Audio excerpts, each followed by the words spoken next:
Hai semua, kembali lagi di Jejak Safar. Di video kali ini aku mau membahas tentang sebuah agama yang dinamakan agama Bahai, dimana yang akhir-akhir ini lagi viral di media sosial. Kali ini aku membahasnya dalam persepsi sejarahnya dan juga bagaimana agama ini bisa masuk ke Indonesia. Simak video berikut ini.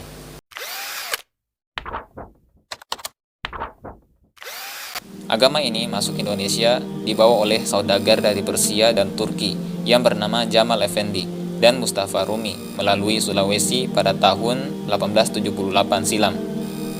Ajaran agama Bahai dari Persia ini kemudian menyebar ke berbagai daerah di Indonesia. Bahkan belakangan ini agama Bahai mendadak viral di media sosial. Pada era Presiden Soekarno, Bahai sempat dilarang melalui Kepres nomor 264 tahun 1962 karena dianggap bertentangan dengan revolusi dan juga cita-cita sosialisme Indonesia. Namun pada zaman Presiden Abdurrahman Wahid alias Gus Dur, Kepres nomor 264 tahun 1962 itu dicabut dan diganti dengan Kepres nomor 69 tahun 2000 yang menyatakan bahwa penganut Bahai bebas menjalankan aktivitas keagamannya. Lahirnya agama Bahai ini tak lepas dari seorang saudagar dari kota Shiraz, Iran yang bernama Syed Mirza Ali Muhammad. Saudagar itu kemudian mendapuk dirinya dengan gelar Sang Bab, yang artinya gerbang. Jadi bab ini seakar dengan kata yang kita tahu dalam bahasa Arab itu bawabun, yang berarti penjaga pintu, atau babun yang artinya pintu. Pada tanggal 23 Mei 1844, Sang Bab yang berusia 25 tahun mengakui bahwa dirinya menerima wahyu dari Tuhan. Lalu dilakukanlah gerakan keagamaan bernama Bab, di mana gerakan keagamaan Bab ini menyebar ke seantero kerajaan Persia yang kini disebut dengan Iran. Jangankan di negara kita ini, bahkan di negara mereka pun para pemuka agama Islam itu mereka sudah menentang ajaran mereka. Sang Bab akhirnya meninggal secara dieksekusi mati pada tahun 1850 di lapangan Tabriz bersama dengan 20.000 pengikutnya. Sebelum wafat, Sang Bab menyatakan bahwa kedatangannya sebagai nabi untuk menyiapkan seorang nabi yang disebut sebagai perwujudan Tuhan. Menurutnya, ajaran yang akan dibawa oleh utusan Tuhan berikutnya akan jauh lebih besar. Orang yang dimaksud Sang Bab bergelar Bahaullah, yang berarti kemuliaan Tuhan. Bahaullah tersebut bernama lengkap Mirza Hussein Ali Nuri. Mirza Hussein ini adalah anak seorang menteri pada masa kerajaan Persia yang juga menjadi pengikut dari Bab ini. Dia mengikutinya pada tahun 1845, setahun setelah agama ini baru mulai dikeluarkan gitu. Dan pada akhirnya juga dia diasingkan 3 tahun setelah dieksekusinya seorang Bab itu. Hingga dirinya dipenjara di daerah terpencil di kota Akka, Israel, hingga meninggal dunia. Ciri khas agama Bahai adalah mengajarkan 3 pilar kesatuan. Yang pertama, Tuhan itu Esa, satu, meskipun masing-masing orang menyebutnya dengan nama-nama yang berbeda. Yang kedua, kesatuan agama, yaitu semua agama yang ada di muka bumi Tuhannya sama.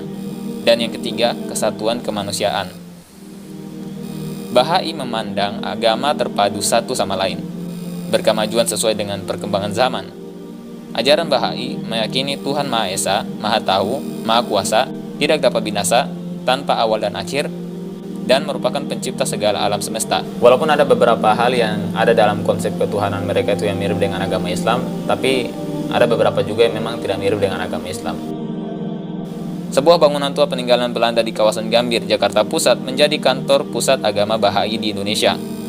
Kantor itu awal mulanya adalah sebagai tempat persinggahan sejumlah dokter dan tenaga medis dari Iran yang datang pada awal kemerdekaan Republik Indonesia.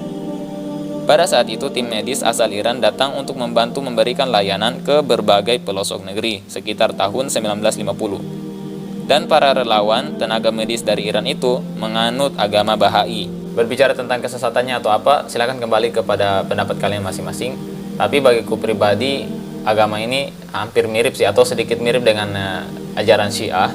Tapi perbedaannya adalah ajaran Syiah itu mereka mengklaim bahwa Syiah itu juga bagian dari Islam gitu. Ada sebagian ulama-ulama Syiah yang mengatakan demikian, apalagi yang di Indonesia ini.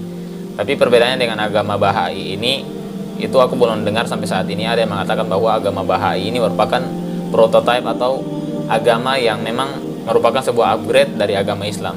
Dan kalau misalnya mereka menyampaikan bahwa itu adalah agama yang merupakan upgrade dari agama Islam, maka bisa jadi keadaan semakin memburuk gitu kan, karena agama Islam itu tidak bisa untuk dibuat sedemikian rupa sesuai dengan ekspektasi manusia, karena ini agama yang dibuat oleh sesuatu yang bukan manusia, zat yang menciptakan kita semua ini. Tapi kalau misalnya seandainya ada video yang mereka dimana mengklaim bahwa mereka tuh punya kitab yaitu Al-Quran juga, ya berarti bisa kacau juga sih, sama seperti Syiah gitu. Berbeda dengan ateis yang kemarin aku bahas, entah agama apapun yang dia ikuti, bagiku pribadi semua kembali kepada diri mereka masing-masing, sehingga mereka sendiri yang memilih karena kesadaran mereka sendiri. Bahkan agama Islam sendiri tidak ada yang namanya paksaan dalam beragama, sehingga konsekuensinya kembali kepada diri pemeluk agama tersebut.